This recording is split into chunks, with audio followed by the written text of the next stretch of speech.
ತ್ಯಾಗರಾಜರಿಗಿಂತಲೂ ಮುಂಚೆ, ದೀಕ್ಷಿತರಿಗಿಂತಲೂ ಮುಂಚೆ ಕರ್ನಾಟಕ ಸಂಗೀತಕ್ಕೆ ಅಡಿಗಲ್ಲು ಹಾಕಿದ ಒಬ್ಬ ಮಹಾನ್ ವ್ಯಕ್ತಿ ಇದ್ರು. ಭಕ್ತಿಗೆ ಸ್ವರ, ಸಂಗೀತಕ್ಕೆ ಶಿಸ್ತು, ಜನರಿಗೆ ಮೌಲ್ಯಗಳನ್ನು ಕೊಟ್ಟ ಸಂತ ಪುರಂದರದಾಸ.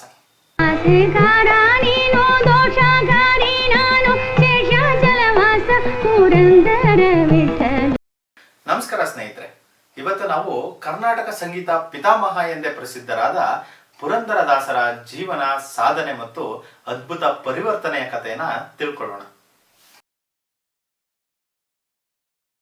ಪುರಂದರದಾಸರು 1484ರಲ್ಲಿ ಕ್ಷೇಮಾಪುರದಲ್ಲಿ ಜನಿಸ್ತಾರೆ.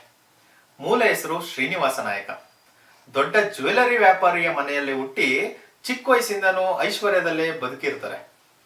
ಆದ್ರೆ ತಂದೆಯ ಮರಣದ ನಂತರ ಲಕ್ಷಾಂತರ ರೂಪಾಯಿ ವಹಿವಾಟನ್ನ ಇವರೇ ನೋಡ್ಕೋತಾ ಇರ್ತಾರೆ.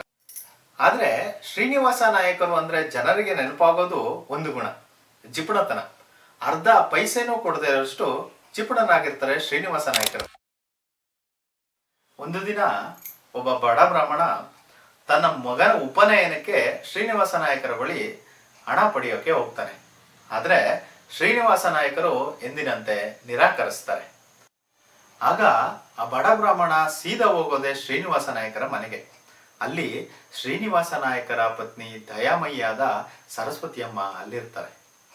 ಅವ್ರ ಹತ್ರ ಕೊಡೋಕೆ ಹಣ ಇಲ್ಲದೆ ಇರೋದ್ರಿಂದ ಆ ಬಡ ಬ್ರಾಹ್ಮಣನಿಗೆ ದಯಾಮಯ್ಯಾದ ಸರಸ್ವತಿಯಮ್ಮ ತನ್ನ ಮೂಗುತ್ತಿನ, ಚಿನ್ನದ ಮೂಗುತ್ತಿನ ಅವನಿಗೆ ಬಿಚ್ಚಿಕೊಡ್ತಾರೆ.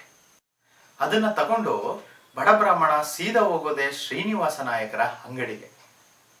ಆ ಮೂಗುತಿ ನೋಡಿದ ಶ್ರೀನಿವಾಸ ನಾಯಕರಿಗೆ ತನ್ನ ಹೆಂಡತಿ ಮೂಗುತಿ ಎಂದು ಅರಿವಾಗುತ್ತೆ. ಅದನ್ನು ಗುಪ್ತವಾಗಿ ಪೆಟ್ಟಿಗೆಯಲ್ಲೇ ಹಾಕಿ ಬೇಗ ಮನೆಗೆ ಹೋಗ್ತಾರೆ. ಮನೆಗೆ ಬಂದ ಶ್ರೀನಿವಾಸ ನಾಯಕರು ಮೂಗುತಿ ಬಗ್ಗೆ ತನ್ನ ಹೆಂಡತಿಗೆ ಪ್ರಶ್ನೆ ಮಾಡ್ತಾರೆ. ಭಯದಿಂದ ಸರಸ್ವತಿ ಅಮ್ಮನವರು ವಿಷ್ಣುವಿನ ಮೊರೆ ಹೋಗ್ತಾರೆ.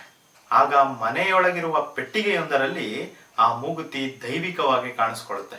ಈ ಘಟನೆ ಶ್ರೀನಿವಾಸ ನಾಯಕರ ಜೀವನವನ್ನೇ ತಲೆಕೆಳಗು ಮಾಡಿಬಿಡುತ್ತೆ. ಸಂಪತ್ತು, ಹಂಬಲ, ಅಹಂಕಾರ ಎಲ್ಲ ಅರ್ಥರಹಿತ ಅಂತ ತಿಳಿದು ಶ್ರೀನಿವಾಸ ನಾಯಕರು ತನ್ನ ಸಕಲ ಸಂಪತ್ತನ್ನು ಬಡವರಿಗೆ ದಾನ ಮಾಡಿ ಜೀವನ, ಆತ್ಮ, ಮನಸ್ಸು ಎಲ್ಲವನ್ನು ವಿಷ್ಣುವಿಗೆ ಅರ್ಪಿಸ್ತಾರೆ. ಬದುಕನ್ನೇ ಬದಲಿಸಿದ ನಂತರ ಶ್ರೀನಿವಾಸ ನಾಯಕರು ಪಾಂಡುರಂಗನ ಭಕ್ತರಾಗಿರ್ತಾರೆ.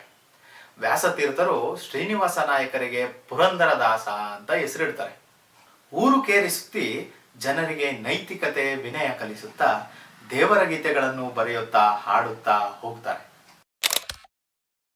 ಪುರಂದರದಾಸರು ತಮ್ಮ ಕೊನೆಯ ದಿನಗಳನ್ನ ಹಂಪಿ ವಿಜಯನಗರ ಸಾಮ್ರಾಜ್ಯದಲ್ಲಿ ಕಳೀತಾರೆ. 1564ರಲ್ಲಿ ಅವರು ನಿಧನರಾಗ್ತಾರೆ. ಈಗೂ ಅವರು ಸಂಗೀತಗಾರ ಮಾತ್ರವಲ್ಲ, ಒಬ್ಬ ಸಂತ, ಸಮಾಜ ಸುಧಾರಕ ಮತ್ತು ಕನ್ನಡದ ಆಧ್ಯಾತ್ಮಿಕ ದೀಪ. ಪುರಂದರದಾಸರ ಜೀವನ ನಮಗೆ ಕಲಿಸೋದು ಒಂದೇ ಒಂದು ಸಂಗತಿ: ಸಂಪತ್ತಿಗಿಂತ ದೊಡ್ಡದು ಮಾನವೀಯತೆ ಮತ್ತು ಭಕ್ತಿ. ಈ ರೀತಿ ಮಹಾನ್ ವ್ಯಕ್ತಿಗಳ ಕತೆ ಇಷ್ಟ ಇದ್ರೆ ಚಾನೆಲ್ನ ಲೈಕ್ ಮಾಡಿ, ಶೇರ್ ಮಾಡಿ, ಸಬ್ಸ್ಕ್ರೈಬ್ ಮಾಡಿ. ಮತ್ತೆ ಸಿಗೋಣ ಹೊಸ ವ್ಯಕ್ತಿಯೊಂದಿಗೆ, ಹೊಸ ಕಥೆಯೊಂದಿಗೆ.